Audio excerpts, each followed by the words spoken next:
Saludos, buenas tardes. Es viernes 20 de abril. Hoy se aprueban los últimos recortes en sanidad y educación anunciados por el Gobierno central. El Consejo de Ministros ratifica este viernes las medidas que permitirán ahorrar 10.000 millones de euros en estas partidas y analizará la respuesta a la decisión de Argentina de expropiar el 51% de YPF. Sobre educación, el titular del ramo, José Ignacio Per, ha anunciado a los consejeros autonómicos un paquete de medidas, entre ellas que cada alumno deberá pagar hasta 540 euros por la primera matrícula universitaria y se castigará a los repetidores abonando incluso hasta el 100% por cada asignatura pendiente, así como el incremento de un 20% del número de alumnos por clase. En materia sanitaria se dará luz verde al famoso copago farmacéutico de los medicamentos en función de las rentas, pero por primera vez exime a los parados sin prestación por desempleo. Un Consejo de Ministros de peso y decisiones importantes en el que también estará presente el presidente del Gobierno tras su gira por América Latina. En este momento, como saben, el precio público es aproximadamente el 15% del coste real. Estamos planteando un abanico que llegaría hasta un máximo del 25% del coste real en primera matrícula y luego un incremento progresivo de este precio público en la segunda, tercera y sucesivas matrículas. Precisamente desde Colombia, Mariano Rajoy ha defendido sus últimas reformas y ha asegurado que no es cómodo tomar medidas impopulares, pero insiste en que son las necesarias para salir de la crisis y cumplir con el objetivo de déficit. Pero insisto, es necesario, es imprescindible, porque en este momento no hay dinero para atender al pago de los servicios públicos. No hay dinero porque hemos gastado muchísimo durante estos últimos años. Y por tanto, esto es lo que hay que hacer para en el futuro poder salir de esta situación. Y en Andalucía, nuevo presidente de la Cámara Autonómica. El veterano socialista Manuel Gracia fue elegido ayer con los votos de Izquierda Unida y PSOE en la sesión constitutiva que abre la 9ª legislatura en el Parlamento andaluz. El recién elegido presidente tiene desde hoy 15 días para consultar con su grupo quién será el candidato para presidir la Junta de Andalucía. Y todo apunta a que será el presidente en funciones José Antonio Griñán y como vicepresidente primero el coordinador general de Izquierda Unida, Diego Valderas. Mientras, el portavoz del Partido Popular andaluz, Javier Arenas, arremete contra el pacto de izquierdas y teme que el rodillo de la pasada legislatura continúe estos 4 años, aunque ha tenido buenas palabras para Manuel Gracia, que ha calificado como una persona correcta y con capacidad de diálogo y experiencia.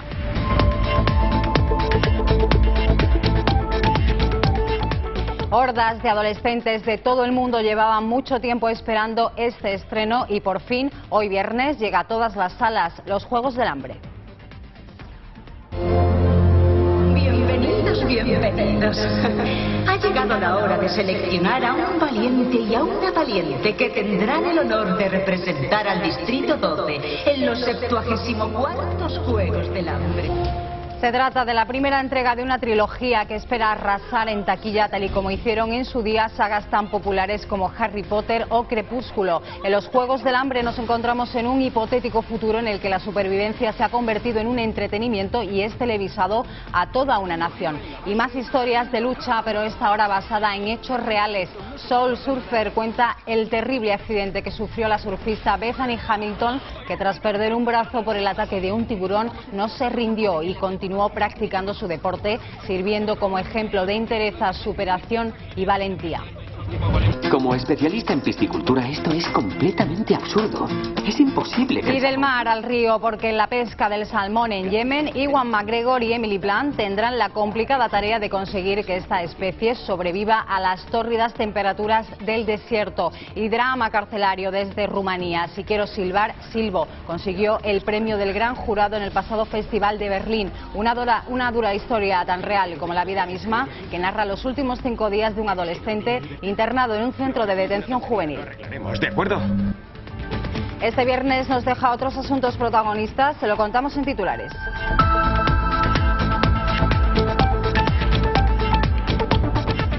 Los líderes sindicales han convocado una movilización el próximo día 29 de abril contra las reformas en educación y sanidad.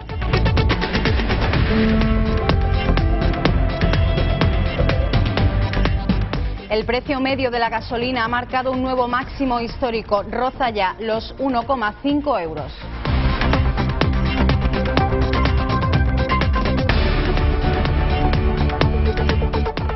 Primeras medidas de respuesta argentina por la expropiación de YPF que se aprobarán hoy en Consejo de Ministros.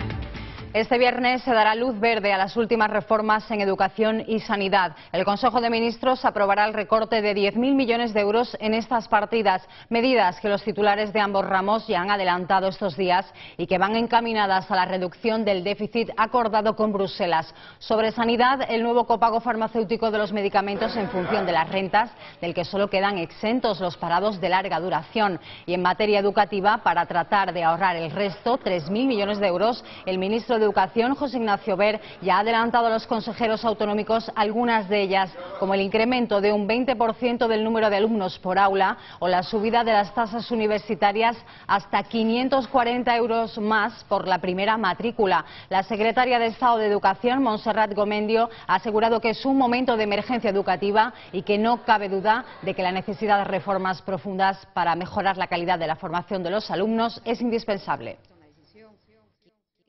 En este momento, como saben, el precio público es aproximadamente el 15% del coste real. Estamos planteando un abanico que llegaría hasta un máximo del 25% del coste real en primera matrícula y luego un incremento progresivo de este precio público en la segunda, tercera y sucesivas matrículas. Un máximo de 540 euros por cada curso. Es la subida de las tasas universitarias que aprobará el Consejo de Ministros. Así pues, los alumnos pagarán por las primeras matrículas entre el 15 y el 25% del coste real de los grados, mientras que las segundas y sucesivas matrículas tendrán un recargo de entre el 30% y el 100%. Además, el coste de los denominados másteres no habilitantes, es decir, los no necesarios para ejercer determinadas profesiones, se aumentará en un 50%. El ministro de Educación, José Ignacio Wert, ha presentado hoy a las comunidades autónomas este plan universitario y la idea es que cada una de ellas tome la decisión de aplicarlo en función de las necesidades financieras que tenga para cumplir con los objetivos de déficit. Tras conocerse este plan, algunas comunidades, como la andaluza, gobernada por el PSOE, han reclamado una política de becas para compensar este aumento de precios. Sobre estas últimas medidas en Andalucía, el secretario general de Universidades de la Junta, Francisco Triguero, ha reclamado al Gobierno que cualquier reforma de precios públicos universitarios debe ir acompañada inexorablemente de una política de becas que compense las dificultades de acceso por razones económicas. Es que sí hemos pedido, reclamado y aparentemente aceptado que cualquier política de precios públicos debe de ir aparejada inexorablemente con una política de beca que compense efectivamente las deficiencias o las dificultades de acceso por razones económicas. Y desde Bogotá, el presidente del Gobierno, Mariano Rajoy, ha defendido sus últimas reformas y ha pedido el esfuerzo de todos los españoles. En una comparecencia junto al presidente colombiano, Juan Manuel Santos, Rajoy ha insistido en que son medidas necesarias e imprescindibles porque no hay dinero para atender a los servicios públicos. Pero insisto, es necesario, es imprescindible porque en este momento no hay dinero para atender al pago de los servicios públicos. No hay dinero porque hemos gastado muchísimo durante estos últimos años. Y por tanto, esto es lo que hay que hacer para en el futuro poder salir de esta situación. A su llegada a Colombia, el jefe del gobierno español, Mariano Rajoy, y su delegación fueron recibidos en la Casa de Gobierno por el presidente colombiano Juan Manuel Santos. Rajoy, que ha ejercido de embajador de las empresas españolas en Bogotá, ha recibido del presidente colombiano la total garantía de la seguridad jurídica que ofrece su país para las inversiones españolas. Junto a Santos, ha inaugurado el Foro de Inversiones y Cooperación Empresarial España-Colombia, con la participación de más de 200 pymes, y ha elogiado la estabilidad jurídica y política que ofrece el país latinoamericano. En rueda de prensa, Rajoy ha reconocido que es duro pedir a los españoles que hagan un esfuerzo, pero ha asegurado que es necesario e imprescindible porque el país ha gastado muchísimo en los últimos años. Sobre la decisión de aplicar un nuevo copago en las recetas, incluido a los pensionistas, ha reiterado que en la actual coyuntura el gobierno tiene que hacer cosas que no le gustan y debe pedir a los ciudadanos un pequeño esfuerzo. Tras visitar México, Rajoy ha concluido en Bogotá su primera gira latinoamericana y ha emprendido regreso a España, satisfecho de la imagen de las compañías españolas en la región y esperanzado con las posibilidades de impulsar los intercambios comerciales.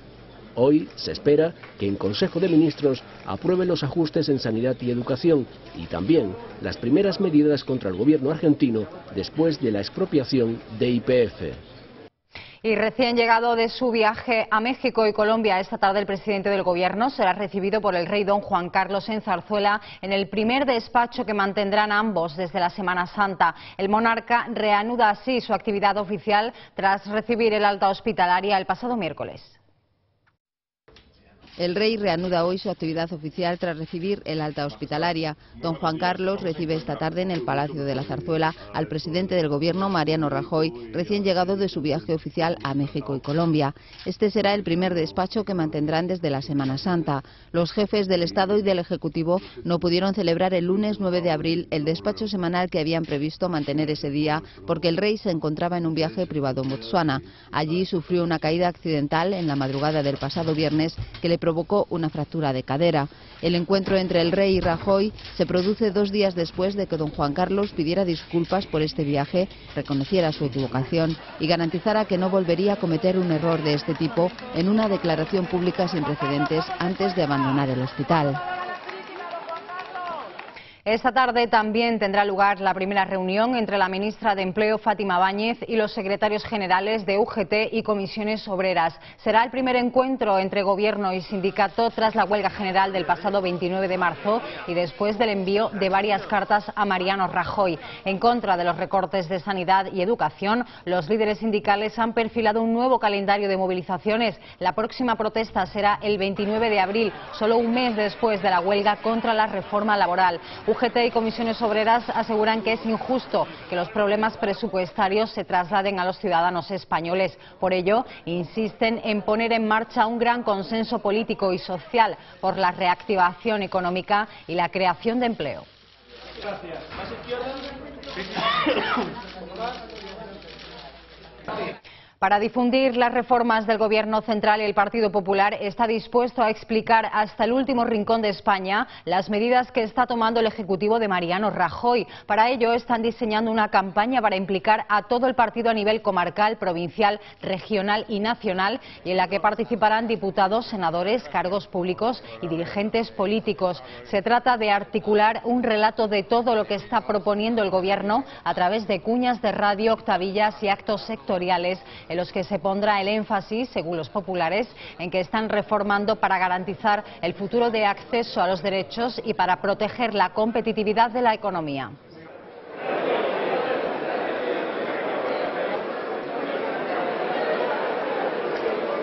La Bolsa de Madrid ha abierto este viernes con una enorme volatilidad contagiada por la escalada de la prima de riesgo española, que a primera hora de la mañana estaba en los 430 puntos. Así, la rentabilidad ofrecida por el bono español se acerca de nuevo al peligroso límite del 6%. Ante esa desconfianza en el mercado de deuda, el IBEX 35 se ha dado la vuelta a los pocos minutos de comenzar la sesión, pese a haber abierto al alza, y se alejaba del soporte de los 7.000 puntos que perdió este jueves. Entre los valores más castigados vuelve a encontrarse a Repsol YPF, que cae más de un 3%, afectado por la expropiación de su filial argentina y que parece no reaccionar a las declaraciones del presidente de la petrolera española.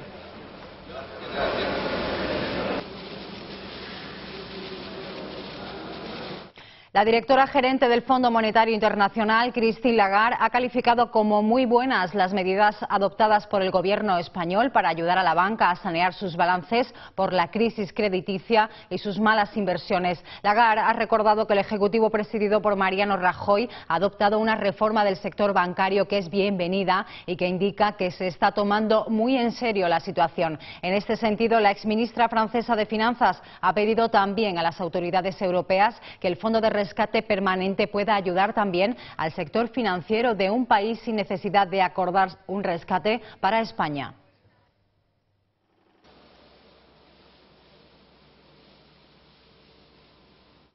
El precio medio de la gasolina ha marcado un nuevo récord al venderse en las estaciones de servicio españolas a una media de 1,5 euros, un 11% más que a comienzos de este año, según datos del Boletín Petrolero de la Unión Europea. Desde el último informe, el coste se ha encarecido apenas una milésima de euro, pero sigue una escalada iniciada en enero. A este nivel de precios, llenar un depósito medio de gasolina cuesta esta semana cerca de 83 euros y de gasoil 75. El encarecimiento de la gasolina en España en lo que va de año es mayor que la media de la zona euro, donde se ha encarecido un 8,7%, factor en el que ha influido la imposición del llamado céntimo sanitario.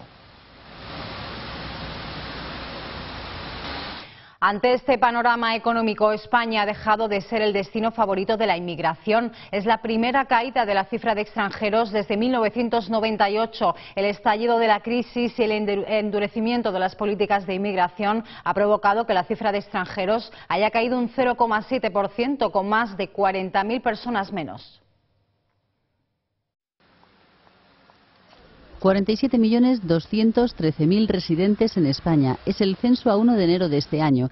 La población aumentó en 22.000 personas durante 2011. Creció el número de españoles y bajó el de extranjeros. Según el Instituto Nacional de Estadística, el número de extranjeros que viven en nuestro país es 5.711.000. Es el 12% de la población. 2.400.000 son de la Unión Europea y 3.200.000 de fuera de la Unión. Los más numerosos son los rumanos, hay 900.000 en España, les siguen los marroquíes, 800.000, 400.000 son los británicos y 300.000 los ecuatorianos. Por cada 100 habitantes hay 51 mujeres y 49 hombres. Por edades, el 16% tiene menos de 16 años, el 41% está entre los 16 y los 44 y el 43% de los ciudadanos supera los 45 años. En 2011 la población aumentó en Cataluña, Andalucía y País Vasco.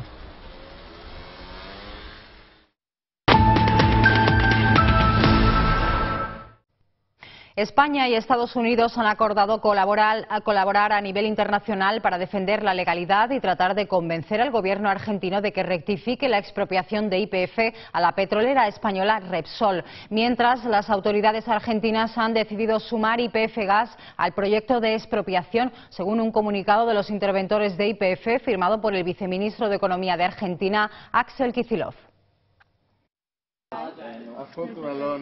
Apoyo inequívoco y respaldo firme de Estados Unidos a España contra la expropiación de la petrolera YPF. Así lo ha asegurado el ministro español de Exteriores, José Manuel García Margallo, tras estudiar la situación con la secretaria de Estado estadounidense, Hillary Clinton.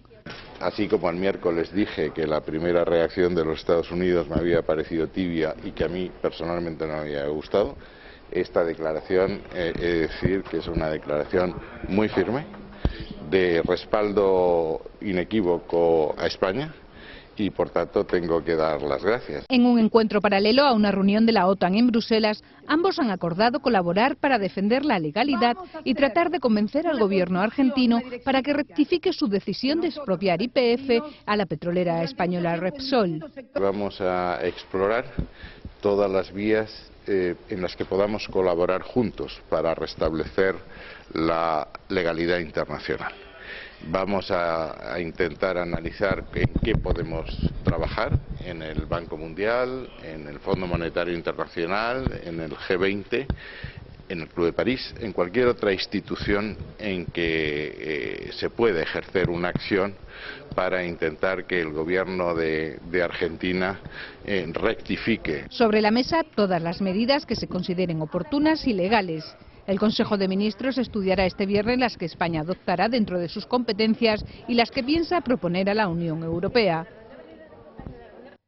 Una empresa china podría sustituir a Repsol en la petrolera YPF. Pese a la desconfianza que ha generado la expropiación de las acciones de Repsol, la Casa Rosada asegura que no faltan candidatos. El ministro de Planificación, Julio De Vido, ha anunciado que la compañía china Petrochemical Corp invertirá 10.000 millones de dólares en la nueva YPF, donde el gobierno argentino pasa a ser el principal accionista y quien impone las reglas del juego.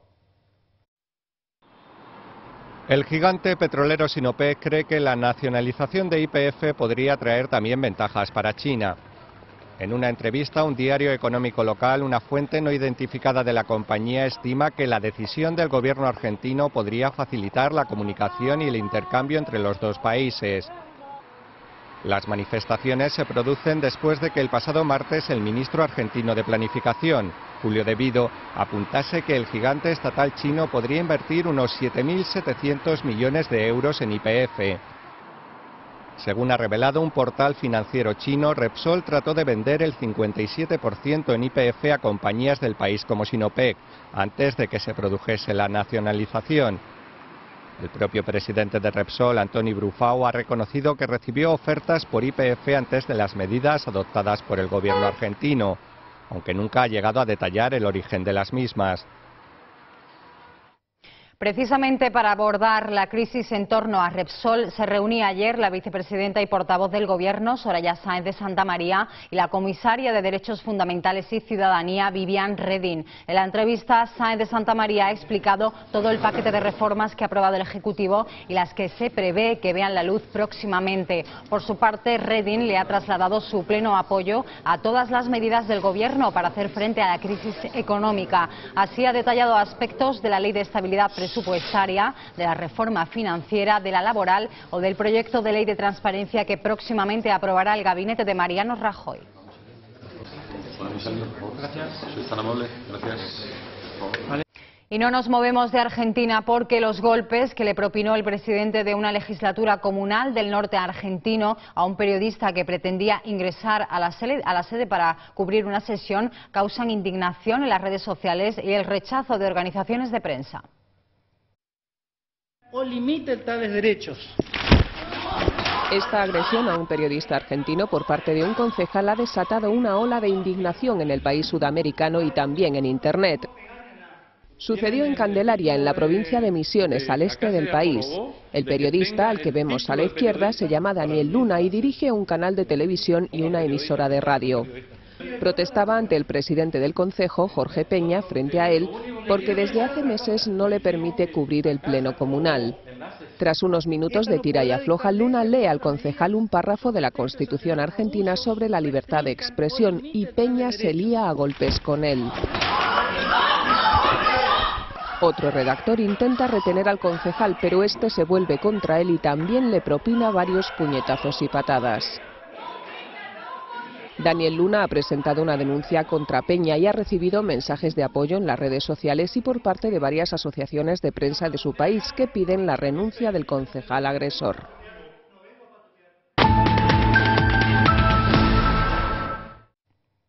El socialista Manuel Gracia presidirá el nuevo Parlamento andaluz con los votos de Izquierda Unida y PSOE en la sesión constitutiva que abre la 9ª legislatura en el Parlamento. A partir de hoy, el recién elegido presidente tiene 15 días para consultar con su grupo quién será el candidato para presidir la Junta de Andalucía. Declaro constituida la 9ª legislatura del Parlamento de Andalucía. Las palabras del nuevo presidente del Parlamento, Manuel Gracia, han iniciado de forma oficial la 9ª legislatura en Andalucía. El dirigente socialista ha contado con el apoyo de los diputados de su partido y de los de Izquierda Unida. Por primera vez es el Partido Popular el que más representación tiene en la Cámara Autonómica, 50 diputados, pero el pacto entre los dos partidos de izquierdas les ha dejado fuera de juego. Parece mentira que el Partido Socialista pues todavía no se haya dado cuenta o se le ha olvidado que ha sido el gran perdedor de estas elecciones y que han perdido 9 escaños y que el vencedor de estas elecciones ha sido el Partido Popular. El nuevo portavoz de los populares se ha mostrado ilusionado con su nombramiento y ha agradecido a Javier Arenas la confianza que ha depositado en él. Tanto Rojas como el resto de diputados autonómicos han jurado su cargo en esta sesión constitutiva de la Cámara. No ha habido incidentes de ningún tipo, salvo el discurso inesperado del alcalde de Marinaleda. Por imperativo legal, prometo y me comprometo a luchar con toda mi fuerza por subvertir el sistema que produce paro, emigración, corrupción.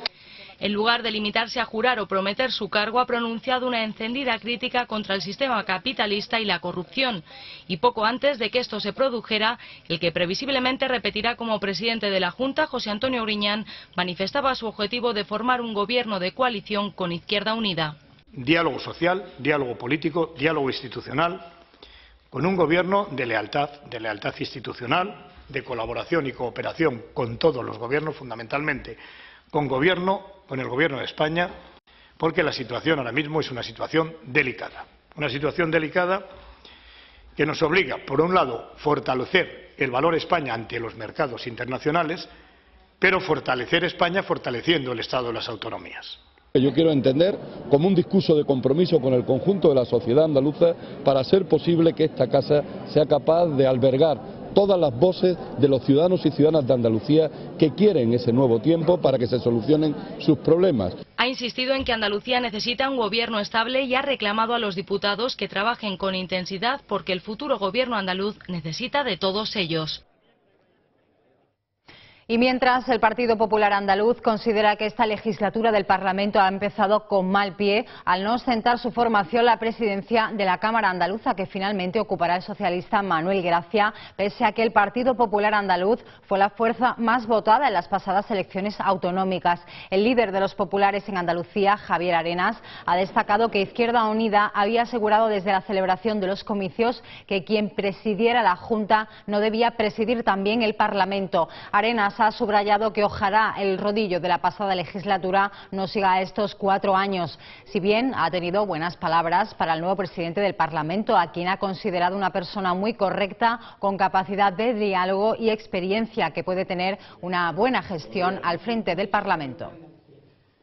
Por ejemplo, señala Andalucía como... El exconsejero de Empleo de la Junta, Antonio Fernández, comparece hoy por las presuntas irregularidades cometidas en numerosos expedientes de regulación de empleo tramitados por la Junta de Andalucía. La jueza que instruye el caso, Mercedes Alaya, ha decidido citarlo como imputado tras recibir por parte de la Guardia Civil nueva documentación sobre la empresa González Vías, que le acusaría de ser beneficiario de prejubilaciones falsas en el año 2008. En su última declaración, el exdirector general de Trabajo, Francisco Javier Guerrero, aseguraba que Antonio Fernández era conocedor de las pólizas particulares para personas próximas o la inclusión que hacía en las pólizas de los ERE de personas que nunca habían trabajado en esas empresas.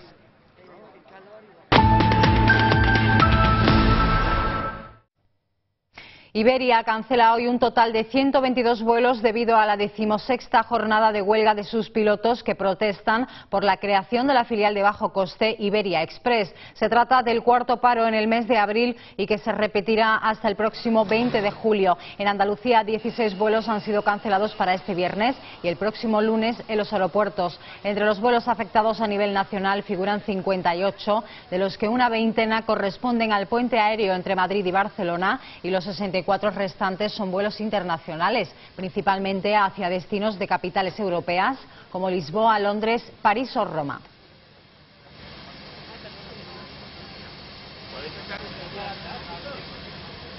El juzgado de Madrid pide el historial clínico de un bebé supuestamente robado en 1980 y que, según su madre, Soledad Monzón, le fue robado en el hospital. La mujer ha estado acompañada de su marido y su hija Clara, quien se ha mostrado convencida de que su madre va a encontrar a su hermano. Soledad salía contenta y esperanzada después de declarar en los juzgados de la Plaza de Castilla de Madrid. El juez ha pedido el historial clínico de su hijo, un bebé que supuestamente fue robado en 1980. Que desde ya le ha dicho al asistente suyo que que a investigar todas las salidas de criaturas abortivas que hubieran ido para cementerios, porque claro, no hay ningún indicio de que mi hijo haya sido enterrado por el legajo de aborto, no consta la salida de entierro ni nada. Soledad Monzón tuvo un hijo a los 18 años en el Hospital Gregorio Marañón de Madrid. Estaba sola cuando le dijeron que había muerto, pero el lugar del fallecimiento varía en 3 documentos distintos. Sí, sí le vi, vivo. Sí, ¿y qué oíste cuando estabas...? Que avisaran al doctor Vela. Sí, ¿y qué pasó después? Pues ya nada más, ya no volví a ver a mi hijo. ¿Y tienen 3 partes Tengo 3 partes de...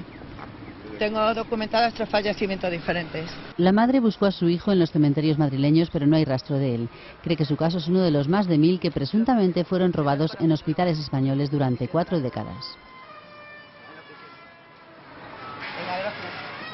El que fuera número 2 de ETA, Félix Ignacio López, alias Mobutu, en una clara provocación, se ha presentado en la Audiencia Nacional con una camiseta de la selección argentina de fútbol para acudir al primer juicio que tiene que afrontar en España. Mobutu se enfrenta a una pena de 81 años de cárcel por el asesinato de 3 guardias civiles durante una prueba ciclista celebrada el 4 de octubre de 1980. Con una camiseta de la selección argentina de fútbol. Así comparecía ante la justicia española el ex número 2 de ETA, Félix Alberto López de la Calle, alias Mobutu, en el primer juicio que afronta la Audiencia Nacional por el asesinato de 3 guardias civiles en Álava en 1980. Unos hechos por los que la Fiscalía solicita una pena de 81 años de cárcel. Este gesto de Mobutu se produce días después de la expropiación de la petrolera YPF a Repsol. Durante la vista, el etarra se ha negado a contestar a la fiscal y a la acusación particular y, aunque ha reconocido todas las acciones cometidas en suelo galo, ha rechazado las del español. Mobutu fue entregado temporalmente el pasado 22 de diciembre por Francia, país que le detuvo en abril de 2004 y que le condenó en 2010 junto a su pareja Mercedes Chivite Berango a 12 años de prisión como responsables de las compras internacionales de armas para la banda terrorista. El exconsultor del Instituto NOS y exdirector de SADE, Marcel Planellas, ha afirmado que el Instituto NOS le pagaba su coche como parte de sus honorarios. Así lo ha dicho en su comparecencia en el juzgado, quien también ha situado al duque de Palma, Iñaki Urdangarín, al frente de la entidad hasta finales del año 2006, después de que la Casa Real le hubiera indicado que dejara sus negocios. El juez José Castro se encuentra desde primera hora de la mañana en la Ciudad Judicial de Barcelona, donde entre hoy y el sábado tiene previsto interrogar a unos 40 testigos en relación con el caso NOS. Buenos días.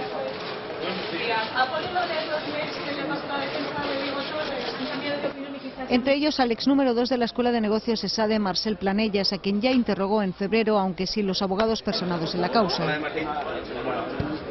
Tanto el fiscal como el juez creen que el duque de Palma no se desvinculó del Instituto NOS en 2006, cuando así se lo indicó la Casa Real.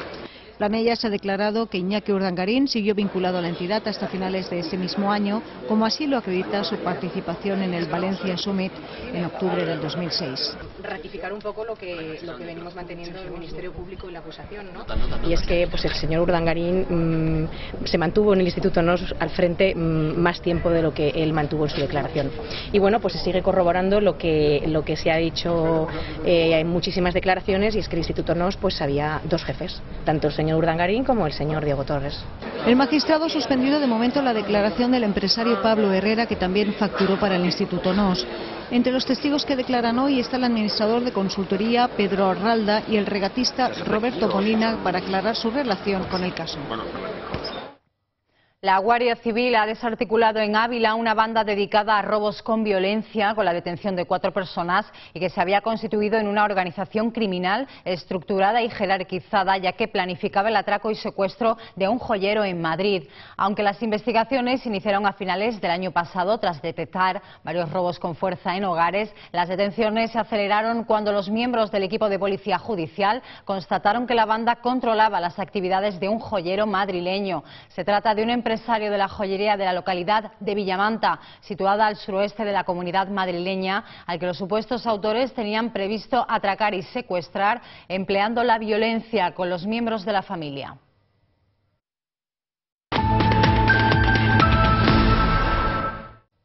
Quinta jornada del juicio del fundamentalista cristiano con contactos en la ultraderecha en la corte de Oslo, Anders Breivik, por los atentados del pasado 22 de julio en la noruega isla de Utoya. Al comienzo del cuestionario de los fiscales, el extremista noruego de 33 años ha reiterado algunas de las ideas expuestas en sus anteriores declaraciones. Por ejemplo, que los actos fueron crueles pero necesarios porque no existe la libertad de expresión y los militantes nacionalistas, como él, son censurados y apartados. Los fiscales han admitido que hoy es un día problemático para los familiares de las víctimas y los supervivientes, ya que estará centrado en Utoya, donde fueron matadas a sangre fría 69 personas, la mayoría menores de 20 años que asistían al campamento de las Juventudes Laboristas.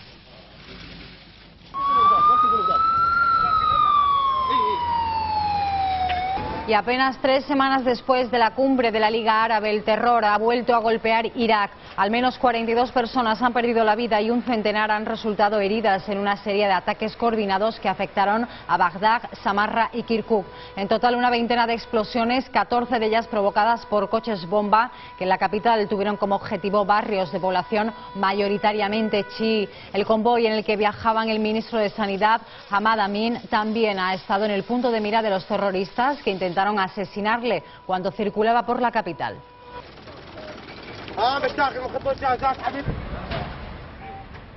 El puerto de Las Palmas avanza como sede del Programa Mundial de Alimentos. Con este fin, el puerto de La Luz y de Las Palmas se ha estrenado como base logística para estas operaciones humanitarias, con la descarga de 15.000 toneladas de grano donadas por el gobierno de los Estados Unidos para combatir el hambre en la región del Sahel.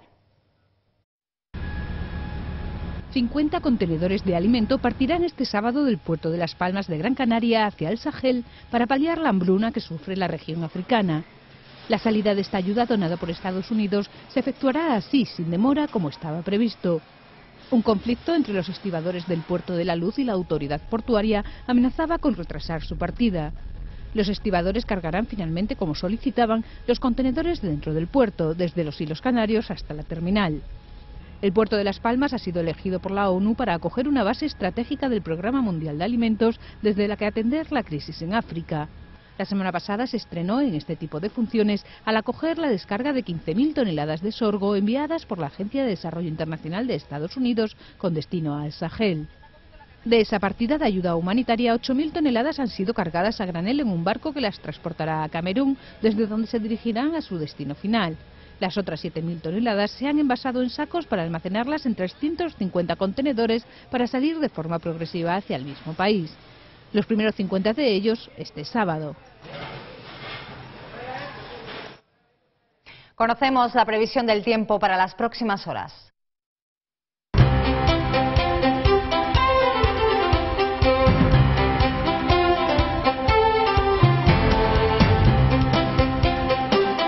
Otra jornada de lluvia, nieve y viento en el norte, ascenso térmico. Este viernes será una jornada meteorológica muy similar a la de ayer. Las lluvias más intensas caerán sobre Galicia, las comunidades cantábricas, Alto Ebro y Pirineo Occidental. Chubascos intermitentes en el sistema central e ibérico, con nieve a partir de los 1.500 metros. Cielos nubosos en el resto del norte y oeste peninsular. En Andalucía, nubosidad variable. Los cielos estarán más nubosos en la zona occidental, donde incluso podría escaparse alguna gota. Nubes y claros en las provincias orientales, ligero ascenso de las máximas que podrán rondar los 22 grados.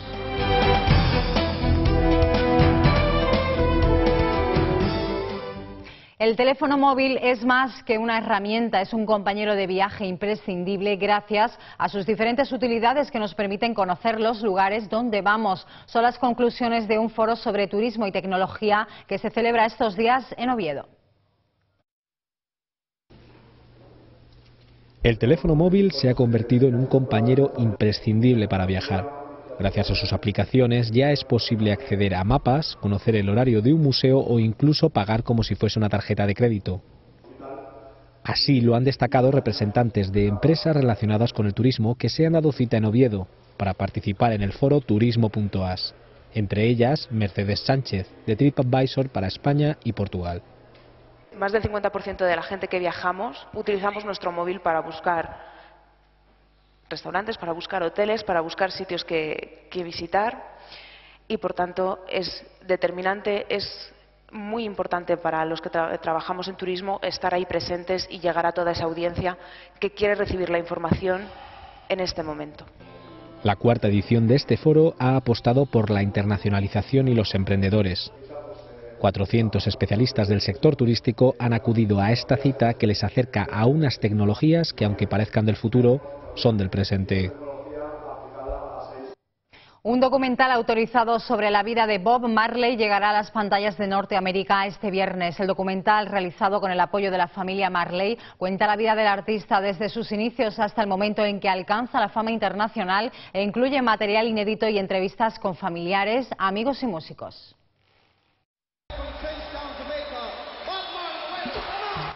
Bob Marley nunca murió. El jamaicano consiguió la inmortalidad con su música y ahora regresa a su casa con un documental autorizado en el que se repasa su viaje a través de la fama. Marley, la producción dirigida por Kevin MacDonald, cuenta la vida del artista desde sus inicios hasta el momento en el que alcanza el éxito internacional e incluye material inédito y entrevistas con familiares, amigos y músicos.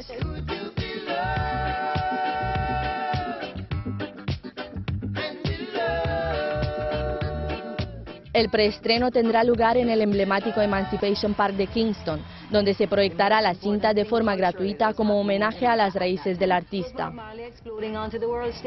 MacDonald explicó que la audiencia más importante para Marley es la de Jamaica y que incluso quienes mejor lo conocen aprenderán algo nuevo con esta película.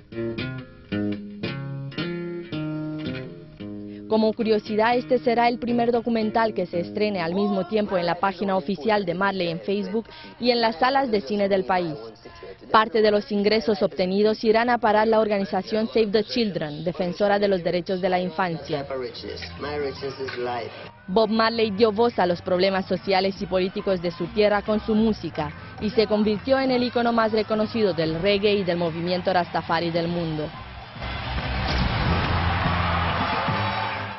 El Salón Internacional del Mercado Inmobiliario, más conocido como SIMA, sigue adaptándose a la crisis un año más. Más de 10.000 metros cuadrados con 150 stands entre inmobiliarias y bancos. Y otro año más, los vendedores aseguran que no pueden bajar más los precios de la vivienda, pero la ausencia de demanda sigue obligándoles a colgar ofertas de este tipo.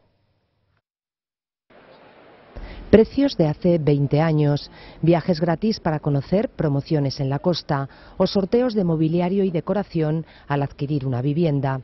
La imaginación no tiene límites en SIMA 2012. El objetivo, dinamizar el mercado. Que la gente empiece a confiar un poquito más, ¿no? O sea, yo creo que es el punto de inflexión. El SIMA 2012 yo creo que va a marcar un antes y un después en lo que es la comercialización de viviendas.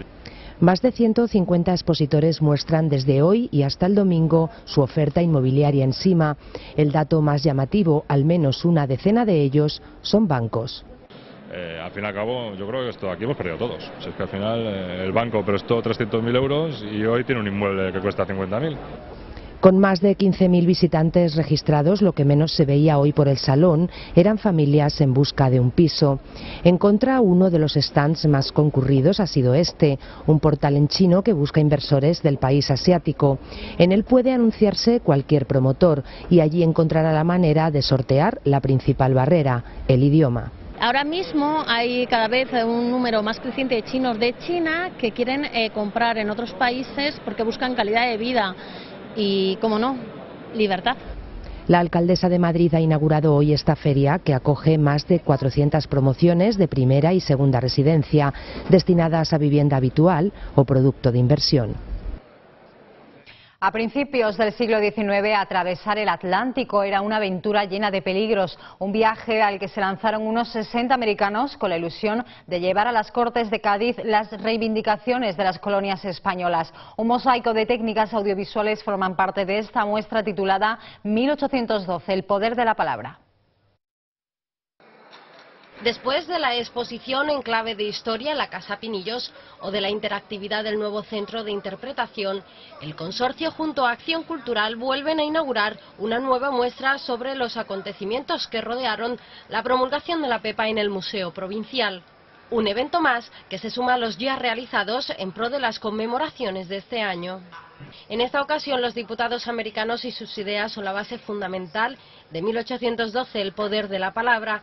Con un marcado objetivo didáctico, la exposición se divide en diferentes secciones que recorren las vicisitudes de los representantes del otro lado del Atlántico con la ilusión heroica de conseguir transformar la situación. Se pudieran hacer una idea también de lo que pudo acontecer no solamente en aquellas Cortes, en los debates de aquellas Cortes, en la escritura de aquella Constitución, sino también en el viaje, en la trascendencia que esas Cortes y esos diputados y esos decretos tuvieron no solamente en la ciudad de Cádiz, sino también en toda la península, en toda Europa y, evidentemente, que es el objetivo central de esta exposición en toda América.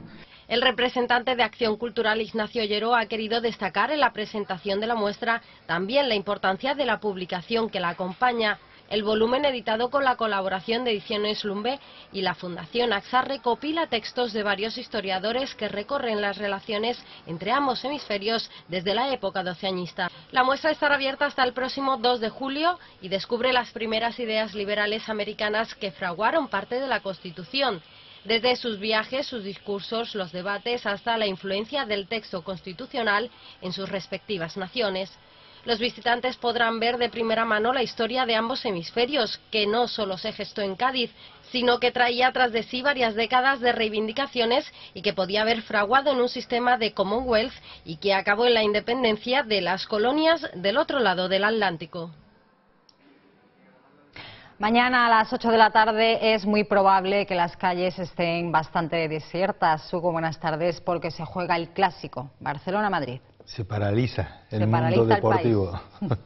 En esa nueva versión de un clásico, sí, importantísimo, porque aquí se juega muchísimo, más todavía el Barcelona que el Real Madrid, que tiene 4 puntos de ventaja sobre el equipo blaugrana. Y en esta ocasión, pase lo que pase, habrá un denominador común. Si uno gana, será gracias al árbitro según el otro. Entonces, Undiano Mayenco estará siempre en el ojo del huracán. El Fútbol Club Barcelona, que ya entrenaba después de su viaje de Inglaterra hacia España, entrenaba en el propio escenario del partido, en el Nou Camp, y ahí Pep Guardiola tiene una sensible baja de momento, como es las molestias que presenta Alexis Sánchez. Vemos a Thiago y al resto de sus compañeros entrenando en ese rondo habitual antes de empezar el entrenamiento propiamente dicho, y tanto Carles Puyol como Piquet y Mascherano parece que podrían integrar una línea de 3 defensas. Todavía está todo en el laboratorio de Pep Guardiola, la alineación que sacará frente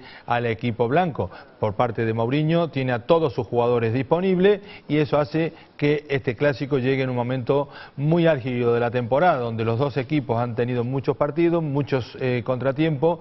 Está a ver quién llega mejor físicamente en una semana trascendental, porque incluso el Barcelona tiene un día menos de descanso después del partido con el Chelsea, va a tener un día menos de descanso porque el martes vuelve a jugar con el equipo inglés en el Nou Camp, con lo cual son pequeños detalles pero que no se pueden escapar.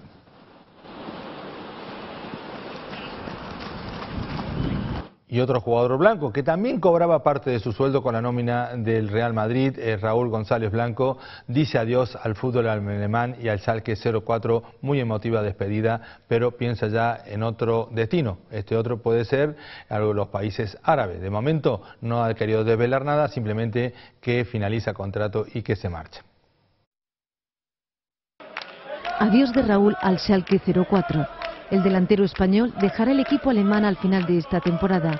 Así lo ha revelado hoy el club, tras varios meses de negociaciones para lograr la renovación de su contrato. El jugador termina ahora su ficha con el Schalke, por lo que podrá irse sin necesidad de que se pague por él la cláusula de rescisión. Según medios alemanes, el Schalke le había ofrecido a Raúl renovar por un año, con un sueldo inferior al que cobraba hasta ahora, que en parte era pagado por el Real Madrid. Raúl, en cambio, quería un contrato de 2 años y no hubo acuerdo. Y vamos ahora con el Málaga Club de Fútbol, el equipo que dirige Manuel Pellegrini, que se encuentra cuarto clasificado. Eso sí, el que está por delante, el Valencia, está teniendo unas actuaciones bastante irregulares y pensamos que puede ser una de las posibilidades del Málaga para estar en ese tercer puesto que le da opción a una Champions, a no tener que pasar esa fase previa. Cazorla se está entrenando junto con Isco, los dos jugadores con más calidad del Málaga. Se antoja fundamental para lograr la clasificación europea. Ambos además persiguen objetivos individuales. El malagueño espera acompañar al asturiano en la lista de la selección para disputar la Eurocopa, aunque en principio Isco irá a los Juegos de Londres. Matthijsen se será baja del lunes en Pamplona por sanción. Se ha retirado del entrenamiento con una contractura en el bíceps y Batista llegó hoy a la ciudad procedente de Brasil, se incorporará al equipo en los próximos días. Joaquín también es otra de las buenas novedades para el equipo de la Costa del Sol. Y el Almería entrenaba esta mañana por última vez antes de partir rumbo a Cartagena. El equipo que dirige Esteban Vigo tiene la posibilidad, porque hay un enfrentamiento directo entre el Alcorcón y el Córdoba, sus equipos que le preceden a la tabla clasificatoria, con lo cual de ganar en Cartagena se aseguraría entrar nuevamente en puestos de playoff. Yo intento dar con la tecla y sobre todo por como decíamos antes, vuestras preguntas, contestando vuestras preguntas, tiempo material no hay, pero sí hay un conocimiento de la plantilla. Entonces espero acertar en el mayor número de jugadores que sean titulares y esto me puede dar fruto antes de lo esperado. Yo creo que es un equipo que Corona puede hacerlo perfectamente por delante de los dos mediocentros, lo puede hacer atrás, Berza en un momento dado lo puede hacer, Bernardo tiene una capacidad de trabajo enorme que para el equipo le va muy bien. Es decir, como dije antes y dije el primer día, un conocimiento de la plantilla tengo. Sin ninguna duda, es el partido, para nosotros es un partido, todos son importantes, pero el más importante es del próximo sábado, ante un equipo que está en una situación muy delicada y que nosotros tenemos que pasar de todo esto y conseguir los 3 puntos para ya empezar a sumar y tener una tranquilidad también de cara a los partidos que nos vienen, ¿no? Los que también quieren tener un fin de año, diríamos, plácido este mes que queda de competición en la segunda división del fútbol español son los jugadores del Recreativo de Huelva, el equipo decano del fútbol español, y ahí escuchamos a Juan Villar y a Matamala hablando de ese próximo enfrentamiento que tienen, que de ganarlo le dejaría las puertas abiertas para no tener problemas con el descenso. Sí, pienso que sí. Bueno, pues ahora mismo el Alcoyano es un rival que está marcando las posiciones de descenso y bueno, siempre sabemos que estos enfrentamientos de ganarlos, pues bueno, entre lo que sumas tú y lo que dejan de sumar ellos, pues son doblemente importantes, pero bueno, habrá que intentar ganarlo y bueno, si no podemos ganarlo, no perderlo, pero sí, sería casi definitivo ganarlo, eso somos conscientes. No, está claro que todos los equipos de segunda división son difíciles, ¿no? Y más jugándose lo que se juega el Alcoyano, ¿no? Tenemos que saber lo que nos vamos a encontrar el sábado, estar tranquilos, hacer nuestro juego e intentar sacar el partido y ya cerrar prácticamente la permanencia, ¿no? Porque yo creo que ganando el Alcoyano pues ya estamos casi listos, ¿no? Para durante todo el año y estar tranquilos y disfrutar de este mes más o menos que nos queda de competición, ¿no? El que no querrá que estén tranquilos los del Recreativo es el técnico del Alcoyano, Luis César San Pedro, que tiene ante sí esa posibilidad. Ellos lo dan ya como víctimas. Ellos todavía creen que ni el Recre está salvado ni ellos están descendidos. Aquí parece que los vemos salvados a ellos y descendidos a nosotros. Yo no los veo salvados. Y ellos a sí mismos seguro que no se ven salvados aún. Porque queda mucha tela que cortar. 9 partidos dan para mucho. Para muchas miserias, para mucha gloria, para mucho. Da para mucho. Entonces vamos a centrarnos en lo que aún queda por hacer, que es mucho, que 9 partidos es mucho. Nosotros tenemos que ganar para llegar a esos puntos que nos puedan dar la permanencia y no podemos andar escogiendo sin el collao o fuera del collao. Esto es lo que es. El otro día hemos tenido una derrota con 70% de posesión, 7 ocasiones de gol y 1,5 en contra, que no ha llegado para ganar. Pero hay muchos datos ahí que son positivos, que tenemos que seguir manteniendo en Huelva. Y nos vamos a Almería, en este caso nos vamos al pabellón de los Juegos del Mediterráneo, donde hace poco tiempo hubo un campeonato de España de tenis de mesa. En esta ocasión, los mejores tenistas de mesa del mundo van a estar en Almería. El Palacio de los Deportes del Mediterráneo vuelve a erigirse en el escenario del mejor tenis de mesa del mundo, porque se está celebrando el torneo internacional World Tour, que cuenta con muchos de los mejores jugadores del planeta. Entre todos estos jugadores de proyección mundial cabe destacar a 3 nacionales, Carlos Machado y Alfredo Carnero, y a la jugadora de origen oriental, Jan Feixen. Como organización es el segundo que la Real Federación Española lleva a cabo desde que entró la nueva Junta Directiva. Es una prueba del circuito mundial donde tenemos la representación de jugadores de 35 nacionalidades distintas. un total de 160 deportistas inscritos. Y bueno, es una prueba donde los jugadores vienen a participar buscando puntos para mejorar su posición en el ranking mundial, ¿no? Es como un máster de tenis, pero en tenis de mesa, ¿no? El espectáculo está garantizado en todas estas jornadas de competición. Una competición muy bonita que nos deja también, bueno, una posibilidad de ver algo diferente, que no todo sea Real Madrid-Barcelona. Claro que sí, aparte del fútbol hay muchos más deportes. Por supuesto. Gracias, Hugo. Para despedirnos, como cada viernes, la cartelera nos propone títulos para todos los gustos. Esta semana por fin llega a todas las salas uno de los estrenos más esperados de esta primavera, Los Juegos del Hambre. Pero si lo que te apetece es buena comedia, no te pierdas a Ewan McGregor y Emily Blunt en la pesca del salmón en Yemen. Ha llegado la hora de seleccionar a un valiente y a una valiente que tendrán el honor de representar al Distrito 12 en los 74º Juegos del Hambre. Así arranca la que promete ser una saga taquillera en todo el mundo. Jennifer Lawrence da vida a una joven elegida para participar en unos sangrientos juegos en los que los pobres arriesgan la vida para divertimento de los ricos.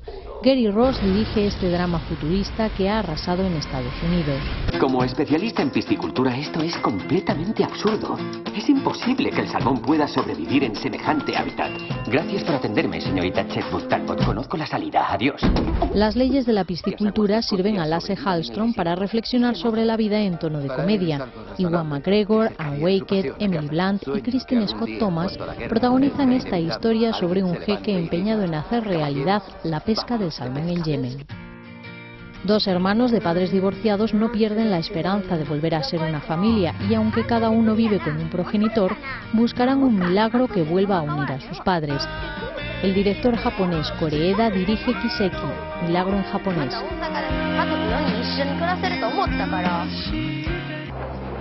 El realizador iraní Jafar Panahi fue condenado a 6 años de cárcel y 20 de inhabilitación e ideó la manera de denunciar su situación con Esto no es una película, un filme casero que pudo verse en el último Festival de Cannes. Quedan 9 días aquí. Dos jóvenes son los protagonistas de dos historias muy diferentes que completan la cartelera de este fin de semana. Si quiero silbar silbo es una película rumana que narra la dura vida de un adolescente a punto de abandonar un centro de reclusión de menores, mientras que Soul Surfer lleva a la gran pantalla la historia real de una surfista que perdió un brazo tras el ataque de un tiburón. Cuando te recuperas de una pérdida, cuando superas todos los obstáculos y nunca dices nunca, encuentras a un campeón. Muy buenas propuestas las que nos hace la cartelera este fin de semana. Hasta aquí la información por el momento. Recuerden que les ampliaremos estas y otras noticias en nuestra segunda edición. Hasta entonces, sean felices. Buenas tardes. Adiós.